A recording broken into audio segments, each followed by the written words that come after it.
गणाधिनास्थमनिशं गिरिजानन्दवर्धन भवविघ्नविनाशाय नमामि भवनंदन। जय जगन्नाथ। जय भास्कर। दर्शक बंधु,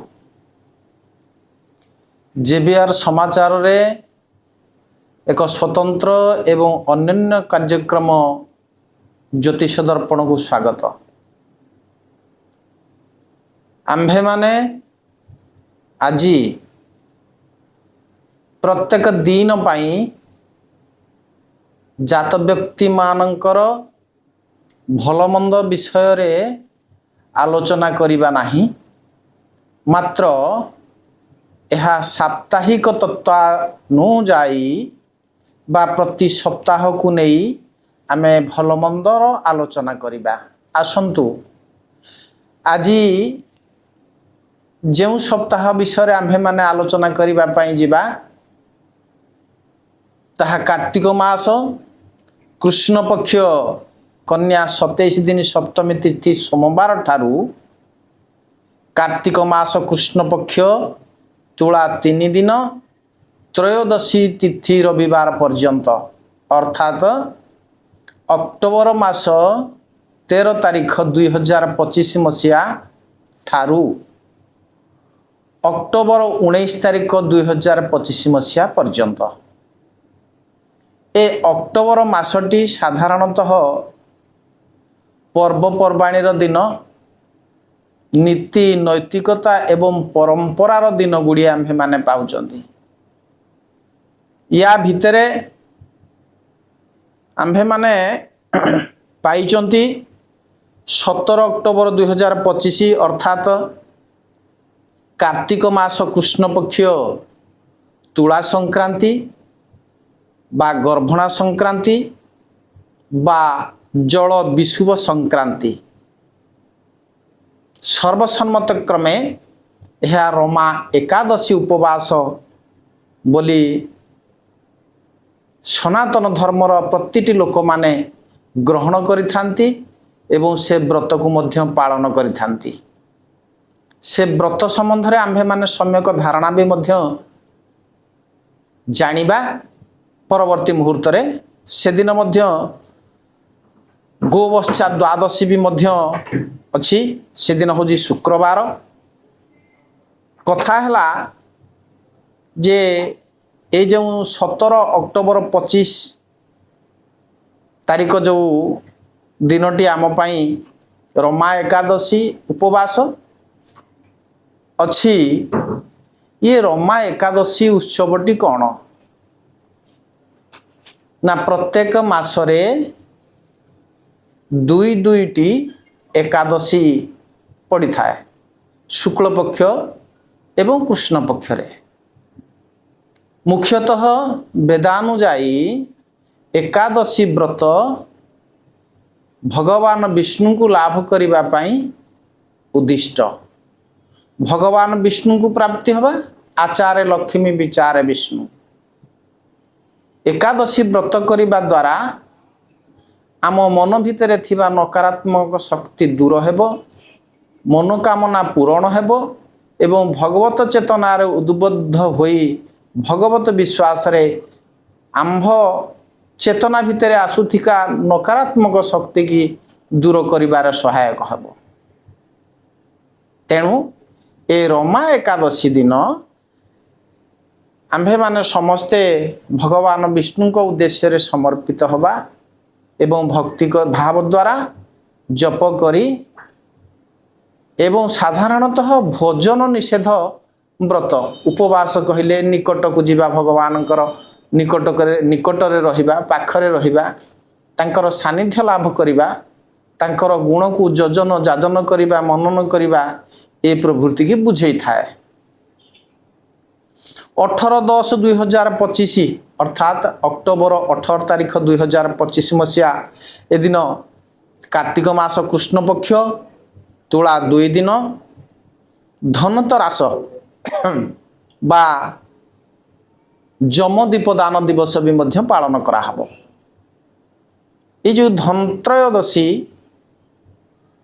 ବା ଧନତେରାସ ବ୍ରତ ଏକ ସ୍ୱତନ୍ତ୍ର ବ୍ରତ ବା ସ୍ୱତନ୍ତ୍ର ପାର୍ବଣ। ଏ ଦିନ ହିନ୍ଦୁ ସନାତନ ଧର୍ମର ପ୍ରାୟ ସମସ୍ତ ବ୍ୟକ୍ତିବିଶେଷ କିଛି ରତ୍ନ କ୍ରୟ କରିଥାନ୍ତି। ମନରେ ବିଶ୍ୱାସ ଥାଏ ଯେ ଆମ୍ଭେମାନେ ସମସ୍ତେ ଏ ରତ୍ନ କ୍ରୟ କରିବା ଦ୍ୱାରା ବର୍ଷଟି ତମାମ ମା ଲକ୍ଷ୍ମୀଙ୍କର କଲ୍ୟାଣ ଲାଭ ହେବ। ହଁ, ଭାବକୁ ନିକଟ ମା ଲକ୍ଷ୍ମୀ ସମସ୍ତଙ୍କ ପାଇଁ କଲ୍ୟାଣଦାତ୍ରୀ, ପଡ଼ିଦାତ୍ରୀ ସିଏ। ତେଣୁ ଏ ଦିନ ରତ୍ନ କ୍ରୟ କରିବା ଉଚିତ। ଆଉ ସ୍ୱତନ୍ତ୍ରତା ୟା ଦିନ ଥାଏ ଯେ ଏ ଦିନ ଯେତେବେଳେ ସମୁଦ୍ର ମନ୍ଥନ ହୋଇଥିଲେ ଦେବତା ଏବଂ ରାକ୍ଷସମାନଙ୍କ ଦ୍ୱାରା ଏଦିନ ଅମୃତ ଲାଭ ବି ମଧ୍ୟ ହେଇଥିଲା। ଦୀପାବଳିର ଅବ୍ୟବହିତ ପୂର୍ବରୁ ଆମ୍ଭେମାନେ ଯମଦୀପ ପ୍ରଦାନ କରିଥାନ୍ତି। ଏହାର ବି ଏକ ସ୍ୱତନ୍ତ୍ର ତାତ୍ତ୍ୱିକ କଥାବସ୍ତୁ ଅଛି। ଜନ୍ମ ମାତ୍ରେ ହିଁ ମୃତ୍ୟୁ, ଆତ୍ମା ଅବିନାଶୀ, ଆତ୍ମାର ମୃତ୍ୟୁ ନାହିଁ। କିନ୍ତୁ ଯେଉଁ ବ୍ୟକ୍ତି ଆମ୍ଭ ପାଇଁ ପିତା, ଜେଜେବାପା ବା ତାଙ୍କ ପୂର୍ବପୁରୁଷମାନେ, ଆମଠାରୁ ପୂର୍ବପୁରୁଷମାନଙ୍କର, ଆମମାନଙ୍କୁ ଯିଏ ସ୍ରଷ୍ଟା କରିছে, ସ୍ରଷ୍ଟା ଯିଏ ଆମ୍ଭମାନଙ୍କର ବା ଯିଏ ଆମ୍ଭମାନଙ୍କର ଇଷ୍ଟ ଦେବତା, ଏଇ ଦିନ ପୟା ଶ୍ରାଦ୍ଧ ଦିନ ଆମେ ଯେମିତି ତାଙ୍କୁ ଶ୍ରାଦ୍ଧ ଦେଇଥାନ୍ତି, ତାଙ୍କ ପାଇଁ ଭୋଗ ସମର୍ପଣ କରିଥାନ୍ତି, ତାଙ୍କ ପାଇଁ ତିଳ ତର୍ପଣ କରିଥାନ୍ତି ଏବଂ ତାଙ୍କ ପାଇଁ ଆମେ ଦୀପ ପ୍ରଜ୍ୱଳନ କରିଥାନ୍ତି। ହେ ବଡ଼ ବଡ଼ୁଆ, ଅନ୍ଧାରରେ ଆସି ଆଲୁଅରେ ଯାଅ। ପିତୃପକ୍ଷରେ ଶ୍ରାଦ୍ଧ କରିଛନ୍ତି, ଅପର ପକ୍ଷରେ ଶ୍ରାଦ୍ଧ କରିଛନ୍ତି। ଏ ଶ୍ରାଦ୍ଧ ମାସଟିରେ ତା ପୂର୍ବରୁ ଏଇ ଇଷ୍ଟ ଦେବତାମାନଙ୍କର ଉଦ୍ଦେଶ୍ୟରେ ବା ଇଷ୍ଟ ଗୁରୁମାନଙ୍କ ଉଦ୍ଦେଶ୍ୟରେ, ଯିଏ ହେଉଛନ୍ତି ଆମକୁ ସୃଷ୍ଟି କରି ଏ ସଂସାରକୁ ଆଣିଛନ୍ତି, ବାପା, ଜେଜେବାପା, ମା, ଅଜା ଇତ୍ୟାଦି, ସେମାନଙ୍କର ଯମଙ୍କ ନିକଟରେ ଆମର ଦୀପ ଦେବାର କାରଣ ତାଙ୍କ ପ୍ରତି ଥିବା କୌଣସି ବା ତ୍ରୁଟି ବା ଦଣ୍ଡ ତାକୁ ଲାଘବ କରିବେ। ତତ୍ ସହିତ ଆମ୍ଭ ପରିବାରରେ ଯମଙ୍କର କଲ୍ୟାଣ ରହିବ। ଆମ୍ଭ ଉପରେ ସେଭଳି ବିପଦ, ଅକାଳ ମୃତ୍ୟୁ ଇତ୍ୟାଦି ପଡ଼ିବ ନାହିଁ। ଏ କଥା ମଧ୍ୟ ଏଇ ଦିନଠାରୁ ଦୀପାବଳିର ଅବ୍ୟବହିତ ପୂର୍ବରୁ এই দিন এই পর্ব বা এই উৎসব আম্ভেମାନେ পালন କରିଥାନ୍ତି। এদিন ଆଉ ବି ମଧ୍ୟ এই ବର୍ଷ ଏକ ଗ୍ରହ ଚଳନର କଥା ଅଛି। ଅକ୍ଟୋବର 18 ତାରିଖ 2025 ମସିହା ରାତ୍ର 7:47 ସମୟରେ ବୃହସ୍ପତି ଗ୍ରହ ପୁନର୍ବସୁ ନକ୍ଷତ୍ର କର୍କଟ ରାଶିକୁ ଗମନ କରିବେ। ଏଥିରେ କେଉଁ କେଉଁ ରାଶିର ଜାତ ବ୍ୟକ୍ତିମାନଙ୍କର କ'ଣ କ'ଣ ଲାଭ ଅଛି, କ'ଣ ଫଳ ପ୍ରାପ୍ତି ଅଛି ବା ଏ ବୃହସ୍ପତିଙ୍କର ଚଳନରେ କ'ଣ ଶୁଭ ଫଳ ମିଳିବ, ସେ କଥା ବି ମଧ୍ୟ ଆମ୍ଭେମାନେ ଆଲୋଚନା କରିବା। ଆସନ୍ତୁ, ବୃହସ୍ପତି ମହାଗ୍ରହଙ୍କର ଶରୀରର ଭାଗ ଅର୍ଥାତ୍ ମସ୍ତକ, ହୃଦୟ, ଦକ୍ଷିଣ ହସ୍ତ, ଦକ୍ଷିଣ ପାଦ, ନେତ୍ର, କଣ୍ଠ ଏ ସବୁ ଅଛି। ଏଥିରେ ନକ୍ଷତ୍ର ଜାତ ବ୍ୟକ୍ତି ମାନଙ୍କର କେଉଁ ନକ୍ଷତ୍ରର ଜାତ ବ୍ୟକ୍ତି ମାନେ ସେ ଅଙ୍ଗର କେଉଁ କେଉଁ ସ୍ଥାନରେ ଅଛନ୍ତି ଯାହା ସେମାନେ କି ଫଳ ଲାଭ କରିବେ। ଆସନ୍ତୁ ସେ ବିଷୟରେ ଆଲୋଚନା କରିବା। ବୃହସ୍ପତି ଗ୍ରହଙ୍କର ମସ୍ତକରେ ଯେଉଁ ଯେଉଁ ନକ୍ଷତ୍ରମାନ ଅଛନ୍ତି ସେମାନେ ରାଜ ପୂଜା ଲାଭ କରିବେ, ରାଜ ସମ୍ମାନ ଲାଭ କରିବେ। ସେମାନେ ହେଲେ ପୁନର୍ବସୁ ନକ୍ଷତ୍ର କର୍କଟ ରାଶି, ପୁଷ୍ୟା ନକ୍ଷତ୍ର କର୍କଟ ରାଶି, ଅଶ୍ଳେଷା ନକ୍ଷତ୍ର କର୍କଟ ରାଶି, ମଘା ନକ୍ଷତ୍ର ସିଂହ ରାଶି। ଏହି ରାଶିର ଜାତ ବ୍ୟକ୍ତି ମାନଙ୍କର ରାଜ ପୂଜା ଯୋଗ ଅଛି।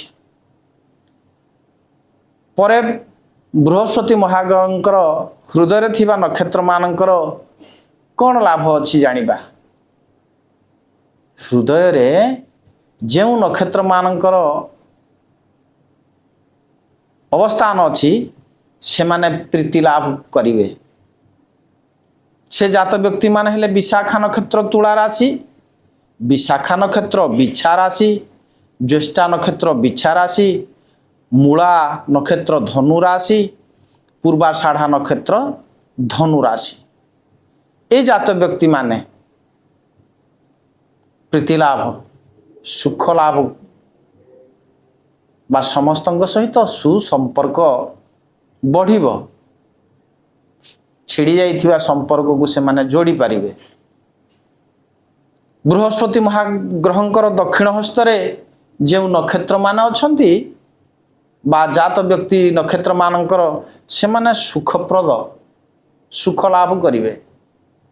ସେ ନକ୍ଷତ୍ର ମାନେ ହେଲେ ପୂର୍ବା ଫାଲ୍ଗୁନୀ ନକ୍ଷତ୍ର ସିଂହ ରାଶି, ଉତ୍ତରା ଫାଲ୍ଗୁନୀ ନକ୍ଷତ୍ର ସିଂହ ରାଶି, ଉତ୍ତରା ଫାଲ୍ଗୁନୀ ନକ୍ଷତ୍ର କନ୍ୟା ରାଶି, ହସ୍ତା ନକ୍ଷତ୍ର କନ୍ୟା ରାଶି, ଚିତ୍ରା ନକ୍ଷତ୍ର କନ୍ୟା ରାଶି ଏବଂ ଚିତ୍ରା ନକ୍ଷତ୍ର ତୁଳା ରାଶି। ଆସନ୍ତୁ ପରେ ବୃହସ୍ପତି ମହାଗ୍ରହଙ୍କର ଦକ୍ଷିଣ ପାଦରେ ଅବସ୍ଥାନ କରୁଥିବା ନକ୍ଷତ୍ର ମାନଙ୍କ ବିଷୟରେ ଜାଣିବା। ଦକ୍ଷିଣ ପାଦରେ ବୃହସ୍ପତିଙ୍କର ଅବସ୍ଥାନ କରୁଥିବା ନକ୍ଷତ୍ର ମାନେ ଫଳ ଭଲ ଏତେ ନାହିଁ, ଅପଦସ୍ଥ ହେବେ, ବିଭିନ୍ନ କ୍ଷେତ୍ରରେ ଅପମାନ ବୋଧ କରିବେ। ସେ ରାଶି ନକ୍ଷତ୍ର ଗୁଡ଼ିକ ହେଲେ ଉତ୍ତରାଷାଢ଼ା ନକ୍ଷତ୍ର ଧନୁ ରାଶି, ଉତ୍ତରାଷାଢ଼ା ନକ୍ଷତ୍ର ମକର ରାଶି, ଶ୍ରବଣା ନକ୍ଷତ୍ର ମକର ରାଶି, ଧନିଷ୍ଠା ନକ୍ଷତ୍ର ମକର ରାଶି, ଧନିଷ୍ଠା ନକ୍ଷତ୍ର କୁମ୍ଭ ରାଶି। এই ଜାତ ବ୍ୟକ୍ତିର ଜନ୍ମ ଜାତକ ମାନଙ୍କର এই ଫଳ ଲାଭ ହେବ ଦକ୍ଷିଣ ପାଦରେ। ବୃହସ୍ପତି ମହାଗ୍ରହଙ୍କର ପରେ ପରେ ଆମେ ନେତ୍ରରେ ଅବସ୍ଥାନ କରୁଥିବା ନକ୍ଷତ୍ର ମାନଙ୍କ ବିଷୟରେ ଜାଣିବା। ନେତ୍ରରେ ଥିବା ନକ୍ଷତ୍ର ମାନେ ସୁଖ ଲାଭ କରିବେ। ସେମାନେ ହେଲେ ରୋହିଣୀ ନକ୍ଷତ୍ର ବୃଷ ରାଶି, ମୃଗଶିରା ନକ୍ଷତ୍ର ବୃଷ ରାଶି, ମୃଗଶିରା ନକ୍ଷତ୍ର ମିଥୁନ ରାଶି, ଆର୍ଦ୍ରା ନକ୍ଷତ୍ର ମିଥୁନ ରାଶି। এই ଜାତ ବ୍ୟକ୍ତି ମାନେ ନେତ୍ରରେ ଥିବା ଯୋଗୁଁ ସୁଖ ଲାଭ କରିବେ। ପରେ ପରେ ବୃହସ୍ପତି ମହାଗ୍ରହଙ୍କର କଣ୍ଠରେ ଥିବା ନକ୍ଷତ୍ର ମାନଙ୍କର ଏଥିରେ ସମ୍ପଦ ଲାଭ ଅଛି, ଧନ ସମ୍ପଦ ଲାଭ ହେବ, ପଡ଼ି ରହିଥିବା କାମ ସୁରୁଖୁରୁରେ ଶେଷ ହେବ, ଆତ୍ମସନ୍ତୋଷ ଲାଭ କରିବ। ସେଇ ରାଶି ନକ୍ଷତ୍ରର ଜାତ ବ୍ୟକ୍ତି ମାନେ ହେଲେ ସ୍ୱାତି ନକ୍ଷତ୍ର ତୁଳା ରାଶି। ପରେ ପରେ ବୃହସ୍ପତି ମହାଗ୍ରହଙ୍କର ବାମ ହସ୍ତରେ ଯେଉଁ ନକ୍ଷତ୍ର ମାନଙ୍କର ଅବସ୍ଥିତି ତାଙ୍କର ଫଳ କଷ୍ଟ ପୀଡ଼ା, କଷ୍ଟ ବା ପୀଡ଼ା, ଶରୀର କଷ୍ଟ, ମନ କଷ୍ଟ, କିଛି ରୋଗ ହେବ, ଶରୀର ଅସୁସ୍ଥ ରହିବ, ପରିବାର ପାଇଁ ମନ କଷ୍ଟ ହେବ। ସେ ଜାତ ବ୍ୟକ୍ତି ମାନେ ହେଲେ ରେବତୀ ନକ୍ଷତ୍ର ମୀନ ରାଶି, ଅଶ୍ୱିନୀ ନକ୍ଷତ୍ର ମେଷ ରାଶି, ଦ୍ୱିଜା ନକ୍ଷତ୍ର ମେଷ ରାଶି, କୃତିକା ନକ୍ଷତ୍ର ମେଷ ରାଶି ଏବଂ କୃତିକା ନକ୍ଷତ୍ର ବୃଷ ରାଶି। এইଭଳି ଭାବରେ ବୃହସ୍ପତିଙ୍କର ଚଳନରେ ଜାତ ବ୍ୟକ୍ତିମାନଙ୍କର ଫଳାଦେଶ। ପରେ ପରେ ଆମେ ଏ ସପ୍ତାହର ଅନ୍ତିମ ଦିନ ଅକ୍ଟୋବର 19 ତାରିଖ 2025 ମସିହା ବା କାର୍ତ୍ତିକ କୃଷ୍ଣପକ୍ଷ ତୁଳା 3 ଦିନ ତ୍ରୟୋଦଶୀ ତିଥି ବିଷୟରେ ଆଲୋଚନା କରିବା।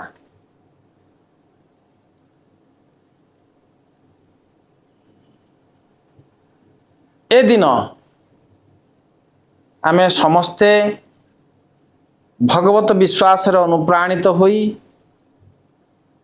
ନିଜର କର୍ତ୍ତବ୍ୟ ପ୍ରତି ସଜାଗ ଏବଂ ସତର୍କ ଦୃଷ୍ଟି ରଖି ଚଳିବା, ଗୁରୁ ଗୁରୁଜନମାନଙ୍କୁ ସମ୍ମାନ ଦେବା ଏବଂ କନିଷ୍ଠମାନଙ୍କୁ ଶ୍ରଦ୍ଧା ଅର୍ପଣ କରି ଆନନ୍ଦ ଲାଭ କରିବା ପାଇଁ ଅନୁରୋଧ କରୁଅଛି। ଆସନ୍ତୁ ଏ ସପ୍ତାହର ଆମେ ଯେଉଁ ଅକ୍ଟୋବର 13 ତାରିଖରୁ ଅକ୍ଟୋବର 19 ତାରିଖ ପର୍ଯ୍ୟନ୍ତ ଭଲମନ୍ଦ କଥା ଆଲୋଚନା କରିବା। 12ଟି ରାଶିମାନଙ୍କର ଭଲମନ୍ଦ ବିଷୟରେ ଆମେ ଆଲୋଚନା କରିବା। ଆମେ ଏଥିରେ ଯାହା ଜାଣିଛନ୍ତି ଯେ 13 ତାରିଖ ମେଷ ରାଶି ପାଇଁ ସ୍ୱାସ୍ଥ୍ୟ ଭଲ ରହିବ। 14 ତାରିଖ ପାଇଁ କାର୍ଯ୍ୟରେ ସେ ଖୁସି ଅନୁଭବ କରିବେ। 15 ତାରିଖ ଦିନ ଯେଉଁ କରୁଥିବା କାର୍ଯ୍ୟଟି ତାହା ତ୍ୱରାନ୍ୱିତ ହୋଇପାରିବନି। 16 ତାରିଖ ଦିନ କାର୍ଯ୍ୟ ବ୍ୟସ୍ତତା ଯୋଗୁଁ ସିଏ ଅସ୍ଥିର ରହିବେ। 17 ତାରିଖ ଦିନ ପ୍ରତି ଟିକେ ସାବଧାନ ହେବେ। କୌଣସି ବିଶ୍ୱସ୍ତ ଲୋକ ଧୋକା ଦେବାର ସମ୍ଭାବନା ଅଛି। 18 ତାରିଖ ଦିନ ଶରୀରରେ କ୍ଲେଶ ଜାତ ହେବ ଏବଂ 19 ତାରିଖ ଦିନ କର୍ମରେ ଖୁସି ଅନୁଭବ କରିବେ। ଯାହା ଯାହା ସମସ୍ୟା ଥିବ ସେଦିନ ଦୂର ହେବ। ଆସନ୍ତୁ ଜାଣିବା ବୃଷ ରାଶି ଜାତ ବ୍ୟକ୍ତିମାନଙ୍କର ବିଷୟରେ। 13 ତାରିଖ ଦିନ ବୃଷ ରାଶି ପାଇଁ ଅର୍ଥ କଷ୍ଟ, ଆବଶ୍ୟକତା ପୂରଣ ପାଇଁ ଅର୍ଥର ଆବଶ୍ୟକତା ଥିବ। ତେଣୁ ଯେତିକି ପାଖରେ ଥିବ, ଅଧିକା ଦରକାର ଥିଲାବେଳେ ଯେଉଁ କଷ୍ଟ ସେ କଥା ଆମେମାନେ ସମସ୍ତେ ଅନୁଭବୀ। 14 ତାରିଖ ଦିନ ଅଯଥାରେ ବ୍ୟୟ ଗୁଡ଼ିଏ ହେବ, ସଠିକ ଢଙ୍ଗରେ ବ୍ୟୟ ହେବ ନାହିଁ। 15 ତାରିଖ ଦିନ ମନରେ ଆଶ୍ୱସ୍ତି, ଯେଉଁ କାର୍ଯ୍ୟ ତା ପୂର୍ବ ଦିନମାନଙ୍କରେ ସମ୍ଭବ ହେଉନଥିଲା ବା କୌଣସି କାରଣ ପାଇଁ ମନ ଉଣା ଥିଲା, ସେଦିନ ସେ ଆଶ୍ୱସ୍ତି ଅନୁଭବ କରିବେ, ଅର୍ଥାତ୍ ସେଦିନ ଥିବା କଷ୍ଟ ଦୂର ହେବ। 16 ତାରିଖ ଦିନ ବ୍ୟସ୍ତତା ବା ଅସ୍ଥିରତା ଭିତର ଦେଇ ଗତି କରିବେ। କ'ଣ ହେଲା, କେଉଁଠି ଛାଡ଼ିଦେଲି, କ'ଣ କରିବାକୁ ପଡ଼ିବ, ଏହି କଥା ଭାବିବାକୁ ପଡ଼ିବ। 17 ତାରିଖ ଦିନ କୌଣସି ବନ୍ଧୁ ବା ନିଜର ଲୋକ, ଜୀବ, ପ୍ରାଣୀ, ଦ୍ରବ୍ୟ ଏସବୁ କେହି ଦୂର ହୋଇଯିବାର ସମ୍ଭାବନା ଅଛି। 18 ତାରିଖ ଦିନ ସେଥିପାଇଁ ମନ ଭିତରେ କଷ୍ଟ ବି ଆସିବ, ଅଶାନ୍ତି। 19 ତାରିଖ ଦିନ ପରିସ୍ଥିତି ବି ମଧ୍ୟ ଭଲ ରହିବନି, ଏଥିପାଇଁ ସାବଧାନ ହେବେ। ଏବଂ ବୃଷ ରାଶିର ଜାତ ବ୍ୟକ୍ତିମାନେ ସାଧାରଣତଃ ମା ଲକ୍ଷ୍ମୀଙ୍କର କଲ୍ୟାଣ ଲାଭ କରିଥାନ୍ତି। ତେଣୁ ଏ ସପ୍ତାହରେ ମା ଲକ୍ଷ୍ମୀଙ୍କର ସ୍ତୁତି ପାଠ କରନ୍ତୁ, ସମସ୍ତ ସମସ୍ୟା ଦୂରୀଭୂତ ହେବ। ଆସନ୍ତୁ ଜାଣିବା ପରବର୍ତ୍ତୀ ରାଶି ମିଥୁନ ରାଶି ସମ୍ପର୍କରେ। 13 ତାରିଖ ଦିନ ମିଥୁନ ରାଶି ଜାତ ବ୍ୟକ୍ତିମାନଙ୍କର ନୂତନ ବସ୍ତ୍ର ପରିଧାନ କରିବେ ବା ନୂତନ ବସ୍ତ୍ର କ୍ରୟ କରିବେ। 14 ତାରିଖ ଦିନ ବି ମଧ୍ୟ ମାନସିକ ଶାନ୍ତି ଲାଭ କରିବେ ଏବଂ ଖୁସି ଅନୁଭବ କରିବେ। 15 ତାରିଖ ଦିନ ପାଇଁ ସାବଧାନତା ଅବଲମ୍ବନ କରିବାକୁ ପଡ଼ିବ। କୌଣସି ବ୍ୟକ୍ତି ବା କୌଣସି ଶତ୍ରୁ ଦାଉ ସାଧିବାର ସମ୍ଭାବନା ଅଛି। ପରେ ପରେ 16 ତାରିଖ ଦିନ ମିଥୁନ ରାଶିର ଜାତ ବ୍ୟକ୍ତିମାନଙ୍କ ମନ ଭିତରେ ସନ୍ତୋଷତା ଲାଭ କରିବେ। 17 ତାରିଖ ଦିନ ବି ମଧ୍ୟ ଆତ୍ମସନ୍ତୋଷ ବା ଆତ୍ମତୃପ୍ତି ଲାଭ ହେବ। 18 ତାରିଖ ଦିନ ବନ୍ଧୁ ମିଳନ ହେବ, ନୂତନ ବନ୍ଧୁଙ୍କ ସହିତ ସମ୍ପର୍କ ଯୋଡ଼ିବେ। ଆଗନ୍ତୁକ ଅତିଥି ଘରକୁ ଆସିବେ, এই ପ୍ରକାର ହେଇପାରିବ। ଏବଂ 19 ତାରିଖ ଦିନ ଗୁରୁଜନଙ୍କ ସହିତ ସମ୍ପର୍କ ଭଲ ରହିବ ନାହିଁ। ଗୁରୁଜନ ମାନଙ୍କ ସହିତ ବିଦ୍ୱେଷ ଭାବ ସୃଷ୍ଟି ହେବ। ଗୁରୁଜନଙ୍କ ପ୍ରତି ଥିବା ଭକ୍ତିରେ ଉଣା ଘଟିଗଲେ ଗୁରୁଜନ ଆମ୍ଭମାନଙ୍କ ଉପରେ ରୁଷ୍ଟ ହୋଇଥାନ୍ତି, ଅସନ୍ତୋଷ ହୋଇଥାନ୍ତି। ତେଣୁ ଏଥକୁ ସାବଧାନ। ତେଣୁ ଏହାର ପ୍ରତିକାର ସ୍ୱରୂପ ଗୁରୁ ବନ୍ଦନା କରନ୍ତୁ, ପିତା ମାତାଙ୍କୁ ସମ୍ମାନ ପୂଜା କରନ୍ତୁ, ଗୁରୁଜନ ମାନଙ୍କୁ ସମ୍ମାନ କରନ୍ତୁ, ସମସ୍ତ ରିଷ୍ଟ ଖଣ୍ଡନ ହେବ। ଆସନ୍ତୁ ଜାଣିବା ପରବର୍ତ୍ତୀ ରାଶି କର୍କଟ ରାଶି ବିଷୟରେ। କର୍କଟ ରାଶି ଜାତ ବ୍ୟକ୍ତିମାନଙ୍କର 13 ତାରିଖ ଦିନ ମନ ସ୍ଥିର ରହିବ ନାହିଁ କୌଣସି କାରଣରୁ। ଏବଂ 14 ତାରିଖ ଦିନ ସମ୍ପର୍କରେ ଯୋଡ଼ି ହୋଇଥିବା ବ୍ୟକ୍ତିବିଶେଷ ମାନଙ୍କ ସହିତ ଆପଣଙ୍କର ସମ୍ପର୍କ ଭଲ ରହିବ ନାହିଁ। ଆପଣଙ୍କର ଆତ୍ମୀୟ ବ୍ୟକ୍ତି, ଆତ୍ମୀୟ ଜୀବଟି ଆପଣମାନଙ୍କୁ ତା ବ୍ୟବହାରରେ କଷ୍ଟ ନିଶ୍ଚିତ ଭାବରେ ଦେବ। ଏବଂ 15 ତାରିଖ ଦିନ ମନ ଭିତରେ ଆନନ୍ଦ ଅନୁଭବ କରିବେ, ଖୁସି ଅନୁଭବ କରିବେ, ପୂର୍ବରୁ କଷ୍ଟ ଦୂର ହୋଇଯିବ। 16 ତାରିଖ ଦିନ ସ୍ୱାସ୍ଥ୍ୟ ପ୍ରତି ଯତ୍ନଶୀଳ ହୁଅନ୍ତୁ, ସ୍ୱାସ୍ଥ୍ୟରେ ଅବନତି ଘଟିପାରେ। 17 ତାରିଖ ଦିନ ଅଯଥା ବ୍ୟୟ ଯୋଗ ଅଛି। କୌଣସି କାର୍ଯ୍ୟ ହେଉ ବା କୌଣସି କ୍ରୟ ହେଉ ସଠିକ ଢଙ୍ଗରେ ତାକୁ କିଣିବାରେ ଆପଣଙ୍କ ପାଇଁ ସମସ୍ୟା ସୃଷ୍ଟି ହେବ। 18 ତାରିଖ ଦିନ କିନ୍ତୁ ଅର୍ଥ ଲାଭ ଏବଂ 19 ତାରିଖ ଦିନ ବି ମଧ୍ୟ ଅର୍ଥ ଲାଭ ଯୋଗ ଅଛି। ଆପଣ ମନ ସ୍ଥିର ରଖନ୍ତୁ। ପ୍ରତ୍ୟେକ ଦିନ ସକାଳେ ଏବଂ ସନ୍ଧ୍ୟାରେ ଶୌଚ ବା ଶୁଚି ହେଇ ଓଙ୍କାର ଜପ କରନ୍ତୁ। ନମୋ ଭଗବତେ ବାସୁଦେବାୟ ମନ୍ତ୍ର ଜପ କରନ୍ତୁ। ଆପଣଙ୍କର ସମସ୍ୟା ଦୂରୀଭୂତ ହେବ। ଆସନ୍ତୁ ଜାଣିବା ପରବର୍ତ୍ତୀ ରାଶି ସିଂହ ରାଶି। ସିଂହ ରାଶି ଜାତ ବ୍ୟକ୍ତିମାନଙ୍କ ପାଇଁ 13 ତାରିଖଟି ଯାତ୍ରାରେ ଲାଭ ଅଛି। ଆପଣ କୌଣସି ଦୂର ଯାତ୍ରାକୁ ଯିବେ ଏବଂ ଗଲେ ସେଠିକି ଆପଣ ଆଶା ରଖିଥିବା ମଧ୍ୟ ବି ଲାଭ ବା ଫଳ ପ୍ରାପ୍ତି ହେବ। ପରବର୍ତ୍ତୀ 14 ତାରିଖ ଦିନ ପାଇଁ ଘରେ ବା ବାହାରେ ପରିବାର ପାଇଁ ଚିନ୍ତା ରହିବ। ପରିବାରରେ କୌଣସି କାରଣ ପାଇଁ ମନ ଭିତରେ କଷ୍ଟ ହେବ। ସାଧାରଣତଃ ମାଙ୍କ ଶରୀରକୁ ଟିକେ ଦୃଷ୍ଟି ଦେବେ। ଧରନ୍ତୁ ଯାହାଙ୍କର ମା ନାହାନ୍ତି, ବାପା ନାହାନ୍ତି, ତାଙ୍କ ପାଇଁ ଆଶ୍ରୟ ବା ସାହା ହେଇଥିବା କୌଣସି ବ୍ୟକ୍ତି ବିଶେଷ ବି ତାଙ୍କର କିଛି ସମସ୍ୟା ଆସିବ। 15 ତାରିଖ ଦିନ ବି ମଧ୍ୟ ଆପଣଙ୍କର ଅଯଥା ଖର୍ଚ୍ଚାନ୍ତ ଯୋଗ ଅଛି। 16 ତାରିଖ ଦିନ ଆପଣଙ୍କର ଚିନ୍ତା ଦୂର ହେଇଯିବ। 17 ତାରିଖ ଦିନ ଆପଣଙ୍କର ସୁନିଶ୍ଚିତ ଲାଭ ଅଛି, ବ୍ୟସ୍ତ ହେବାର କିଛି ନାହିଁ। 18 ଏବଂ 19 ତାରିଖ 2 ଦିନ ମନ ଶରୀରରେ କଷ୍ଟ ହେବ।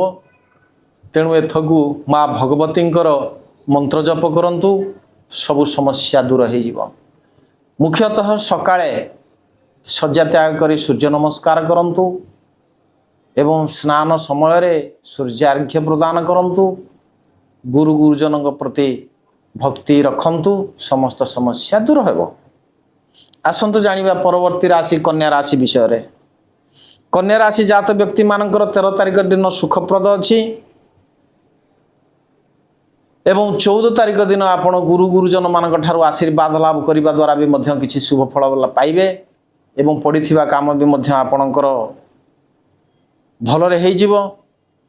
15 ତାରିଖ ଦିନ ବି ମଧ୍ୟ ଆପଣଙ୍କର ପ୍ରତିଟି କାର୍ଯ୍ୟ ସଫଳତାର ସହିତ ଗ୍ରହଣ କରିବେ। କିନ୍ତୁ 16 ତାରିଖ ଦିନ ଖର୍ଚ୍ଚ ପରିମାଣ ବଢ଼ିଯିବ। ବ୍ୟୟ ସୁତ ସନ୍ତାନ ଠାରୁ ଆରମ୍ଭ କରି ପରିବାର ଖର୍ଚ୍ଚ ପାଇଁ ଏସବୁ ଖର୍ଚ୍ଚ ଗୁଡ଼ିକ ନିଶ୍ଚିତ ଭାବରେ ବଢ଼ିଯିବ। 17 ତାରିଖ ଦିନ ଆପଣ ଏତି କାମରେ ଯୋଗ ହେଇଯିବେ, ବ୍ୟସ୍ତତା ନିଶ୍ଚିତ କଥା ଅନୁଭବ କରିବେ। 18 ଏବଂ 19 ତାରିଖରେ ଆପଣଙ୍କର କରୁଥିବା କାର୍ଯ୍ୟରେ ପ୍ରଶଂସା ଲାଭ କରିବେ, ସୁଖବର ଲାଭ କରିବେ, ସୁଖକର ପରିବେଶ ସୃଷ୍ଟି ହେବ। ଏଥିରେ ଆପଣ ଶ୍ରୀ ଗଣେଶଙ୍କ ସ୍ତୁତି କରନ୍ତୁ, ସମସ୍ତ ଲାଭ ତ୍ୱରାନ୍ୱିତ ହେବ ଏବଂ ଆନନ୍ଦ ଅନୁଭବ କରିବେ। ଆସନ୍ତୁ ଜାଣିବା ପରବର୍ତ୍ତୀ ରାଶି ତୁଳା ରାଶି ବିଷୟରେ। 13 ତାରିଖ ଏବଂ 14 ତାରିଖ 2 ଦିନ ଧରି ପରିବାରରେ କଷ୍ଟ ଅନୁଭବ କରିବେ ଏବଂ ଏପରିକି ପରିସ୍ଥିତି ସୃଷ୍ଟି ହେବ ପରିବାର ଭିତରେ କୌଣସି ବ୍ୟକ୍ତି କୌଣସି କାର୍ଯ୍ୟ କରିବେ ଏଭଳି ଭାବରେ ଯେଉଁଟାକି ଆପଣଙ୍କ ଉପରେ ତାର ଚାପା ରହିବ, ସେଥିପାଇଁ ଆପଣ ବ୍ୟସ୍ତ ଏବଂ ବିବ୍ରତ ହେବେ।